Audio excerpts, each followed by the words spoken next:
facinho na tela aí. Então, Pode Marcão, brincar de Atena.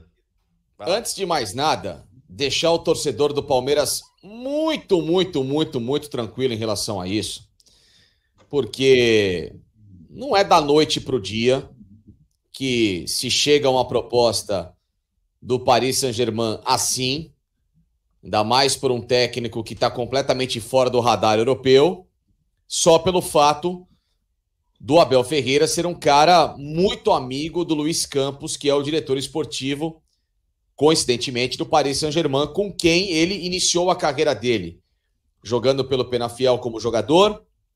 O Luiz Campos era técnico, então tem uma relação já muito próxima e etc. Se admiram, em especial o Luiz Campos, que é um grande gestor de futebol, mas daí a fazer com que isso se torne concreto, existe um mundo, mas assim, uma coisa muito hoje utópica para fazer com que se torne uma realidade.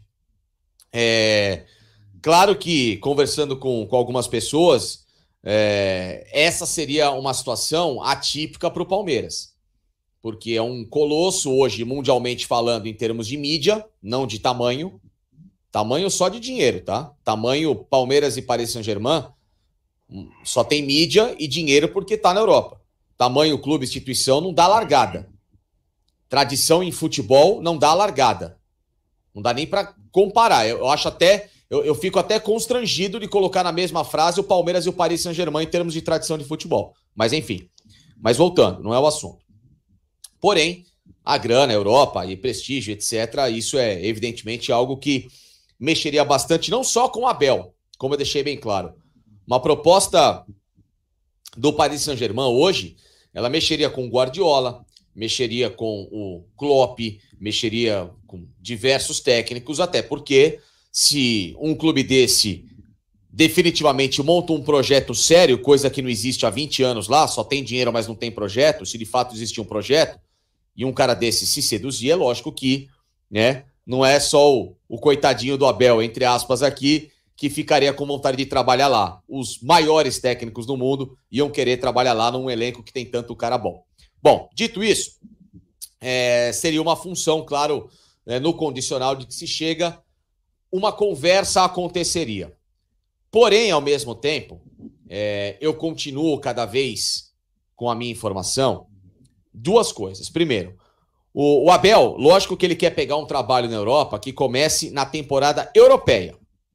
Só que esse trabalho, claro, de temporada europeia, ele é no meio da nossa temporada e ele não quer deixar a nossa temporada, ou muito menos o Palmeiras em meio temporada. Então há um conflito. Mas um cavalo selado desse não passa duas vezes. Sim, não passa duas vezes, é verdade. Agora, o Abel deixou muito claro a palavra dele ao Palmeiras de entregar o Palmeiras em um fim de temporada. Para aí sim fazer a transição de vida dele sem correria para a Europa e voltar para lá num segundo semestre nosso aqui e iniciar o trabalho dele, tá bom? Então, ponto. Já para deixar as pessoas cada vez mais tranquilas. Terceiro ponto, existem conversas, sim, abertas para essa renovação para 2025 do Abel com o Palmeiras. O ano do Mundial, e o Abel quer muito, para ele vai ser uma grande chance, uma grande vitrine de carreira e de vida, de novo jogar o Mundial de Clubes, ainda mais nesse novo formato. Então ele aceitaria mais um ano, não essa renovação que o Palmeiras espera de mais 2 anos, porque aí seriam os 2 mandatos completos da Leila, mas até 25, porque aí ele teria o tempo hábil de, em 26, depois da Copa do Mundo, então olha só como está tudo muito definido, depois da Copa do Mundo, o Abel buscar um trabalho sólido no futebol europeu, tá? Então, ponto, tá bom? Então, explicando tudo isso, outros nomes estão à frente do Abel nessa história. Outros nomes.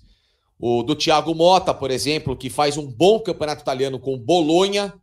Não é o Milan, é o Bologna, que é o 9º colocado. Nossa, 9º colocado na Itália. Para o Bologna é um título, tá? O Gallardo, Ambos, inclusive, jogaram lá, tanto o Thiago Motta como o Gallardo, tem completa abertura entre torcida e são caras queridos. E um sonho deles, que também é tão amigo ou mais ainda do Luiz Campos, que é José Mourinho, que pode deixar a Roma. Está na final agora da Liga Europa. E o José Mourinho é um cara que, entre os técnicos recentemente que passaram pelo Paris Saint-Germain, é o que mais tem a estirpe de dar ao Paris Saint-Germain o grande sonho dele, que é fazer uma final europeia de novo. Já fez de uma Liga dos Campeões recentemente, foi campeão de Recopa nos anos 90, que era o segundo escalão do futebol europeu, mas não ganhou a Champions League. O único francês campeão é o Marseille. Então o Mourinho seria esse grande perfil para ser um último resgate de vida do Mourinho num grande clube, etc, etc, tá? E além disso tudo, então olha só, por que eu tô me estendendo? Porque olha o tamanho desse negócio para chegar aqui no Abel. Olha o tamanho. Outros caras também correm muito bem por fora. Muito bem por fora. Primeiro nome deles, o Luiz Henrique, mas que tem uma certa resistência pelo trabalho recente na seleção espanhola. Fez um grandíssimo trabalho no Barcelona, mas recentemente não vem bem. Antônio Conte, que acabou de ser... E aí, esses nomes aqui, esses últimos 4 nomes que eu vou dizer, eu bati com o meu amigo João Venturi, do SBT, que mora em Paris, é correspondente em Paris há 3 anos. Há 3 anos, tá? O João Venturi mora lá. Então eu fui perguntar para ele agora há pouco, tava falando com ele agora há pouco aqui no WhatsApp, tá? Ele falou, ó, Luiz Henrique é um nome, mas tem essas resistências. Antônio Conte, dos nomes, é o melhor, porém, o Antônio Conte é parafuso a menos total, é fantástico como técnico e fantástico para quebrar um pau, na mesma proporção. Então a instabilidade do Conte gera uma resistência. O outro nome, Luciano Spalletti, que está para deixar o Napoli agora, atual campeão italiano, e fez um grande trabalho, mas o Spalletti quer ficar um tempinho fora, então seria um cara um tanto mais assim, uma quarta via, mas fez um trabalho de um futebol ofensivo que agradou muito. E o último grande nome, sonho do Paris Saint-Germain, aquele assim, te quero, se você falar sim, é hoje, mas tem uma pequena vírgula, Zidane. O Zidane, ele está esperando e ficou esperando a seleção francesa, se arrependeu. O nome dele foi ventilado em Paris há alguns meses, porém, existe uma ala radical da torcida do Paris Saint-Germain que é contra o Zidane. Por quê? Porque o Zidane tem ascendência marcelesa, ele é de Marseille, o Zidane é torcedor do Olympique de Marseille, que é simplesmente tipo o Rogério Ceni trabalhar no Palmeiras, né? O Olympique e o Paris Saint-Germain são grandes rivais, se odeiam. Então existe essa resistência ao Zidane. Então, pessoal, eu sei que falei demais, porém, 1, 2, 3, 4, 5, 6, 7 nomes. 7 nomes, segundo meu amigo João Venturi, estão muito mais à frente e dentro hoje da característica que pensa o Paris Saint-Germain em relação ao Abel, que pode ser melhor que todos eles, mas existe uma característica hoje de estar na Europa, vivenciando o tamanho da Europa e projetos desse tipo de tamanho na Europa, em relação ao que o Abel faz aqui no Palmeiras, que é gigantesco, vitorioso, tão bonito quanto desses caras, mas para eles existe uma cultura ainda a ser respeitada.